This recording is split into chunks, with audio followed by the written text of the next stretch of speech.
بسم اللہ الرحمن الرحیم۔ السلام علیکم۔ ایاک نعبد و ایاک نستعین۔ زندگی میں پہلی بار اپنے جذبات سوشل میڈیا پہ شیئر کرنے کا دل بھی چاہا اور ضرورت بھی محسوس ہوئی۔ کل رات نیند بڑی مشکل سے آئی اور آج سارا دن بہت اداسی میں گزرا۔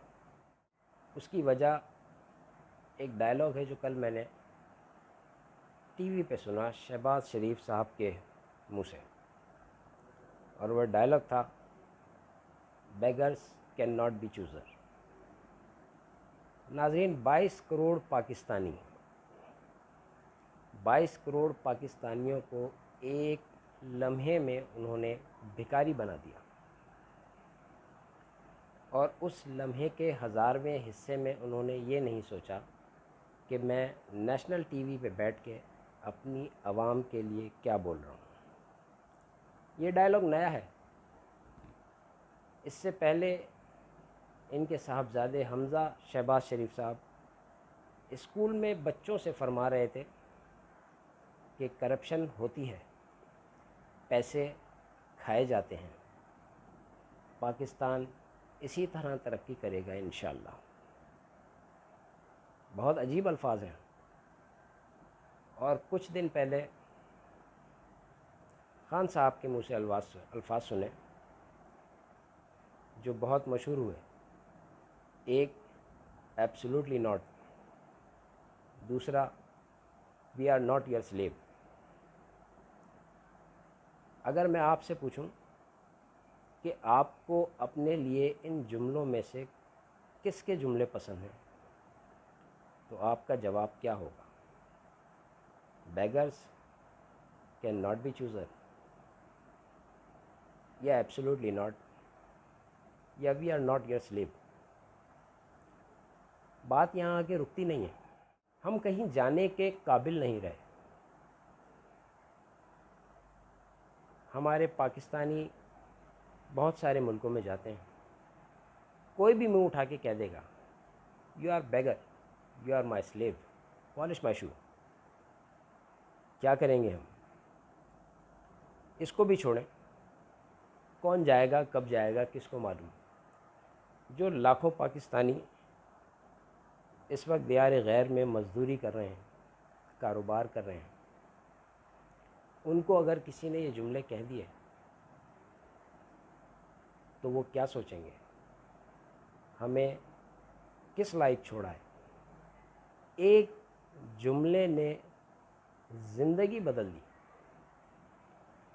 میرے منہ میں خاک، اللہ نہ کرے کہ کبھی ایسا ہو۔ ایک درخواست ہے، آپ کی ہوگی کوئی مجبوری، آپ کا ہوگا کوئی مسئلہ، لیکن اس کو 22 کروڑ پاکستانیوں کا مسئلہ نہ بنائیں۔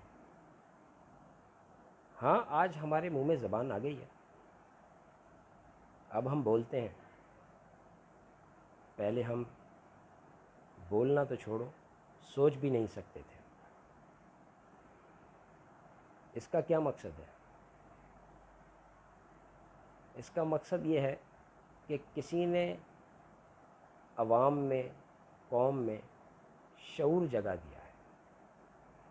آج مہاجر، پنجابی، پٹھان، بلوچ، سرائکی، سندھی، یہ سیاست ختم ہو گئی۔ اگر آج آپ پاکستانی عوام کی سوچ دیکھیں گے تو وہ اس لسانی سوچ سے باہر آ رہے ہیں، الحمدللہ۔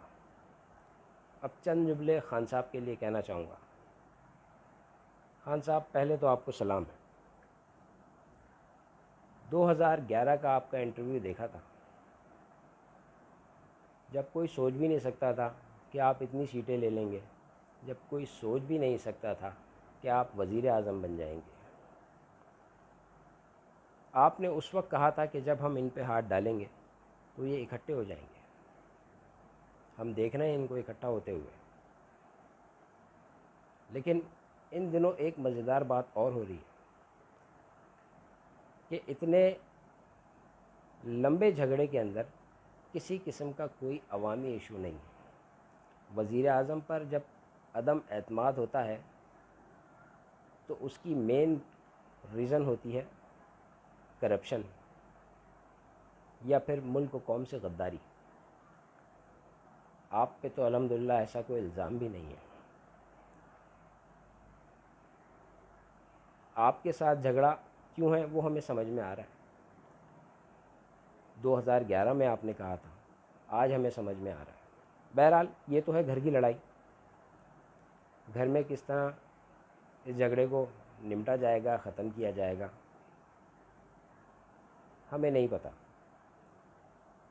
لیکن ایک لڑائی آپ باہر شروع کر کے آئے ہیں۔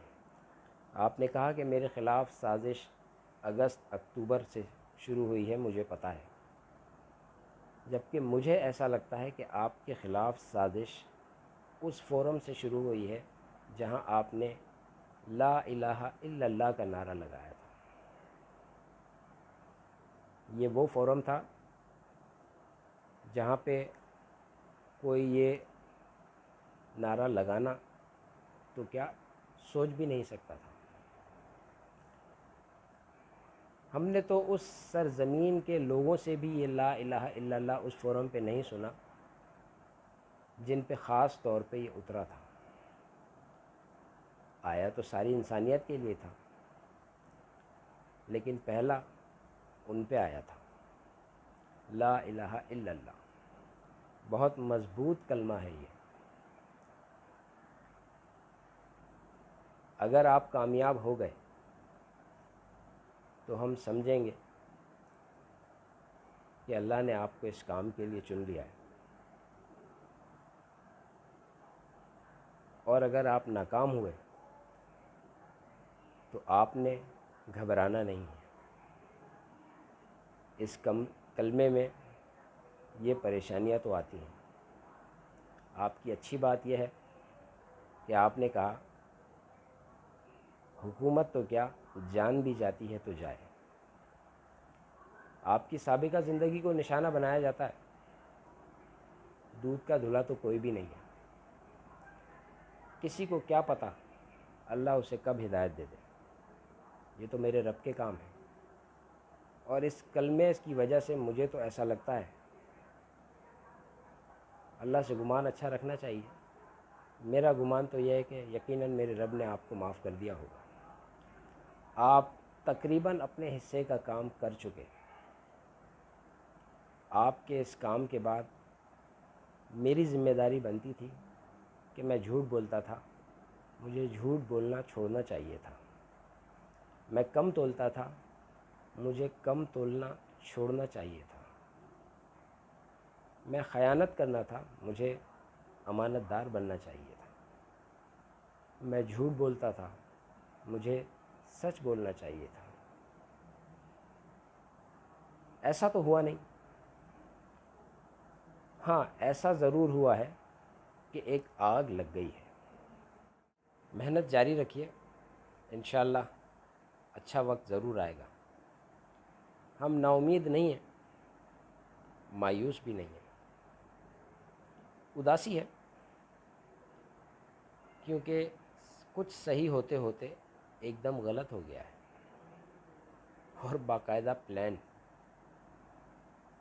ایسا نہیں ہونا چاہیے تھا، یہ ہماری بدقسمتی ہے۔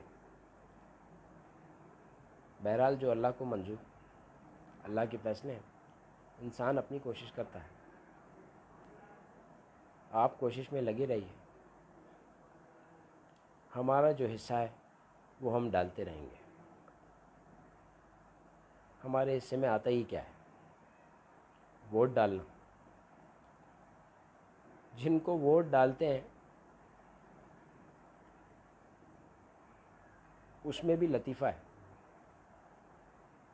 خاص طور پہ سو کالڈ ہمارے اپنے۔ بڑا دکھ ہوا، سمجھدار لوگ ہیں، جب کوئی فیصلہ کرنے جا رہے تھے تو آپ کو ایک کام کرنا چاہیے تھا۔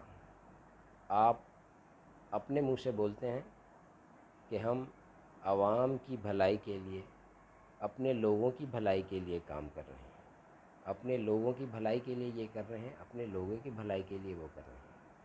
تو میری ایک رائے ہے، اتنے بڑے فیصلے میں آپ کو پہلے اپنے لوگوں سے پوچھنا چاہیے تھا کہ ہم یہ کام کرنے جا رہے ہیں، آپ کی کیا رائے ہے؟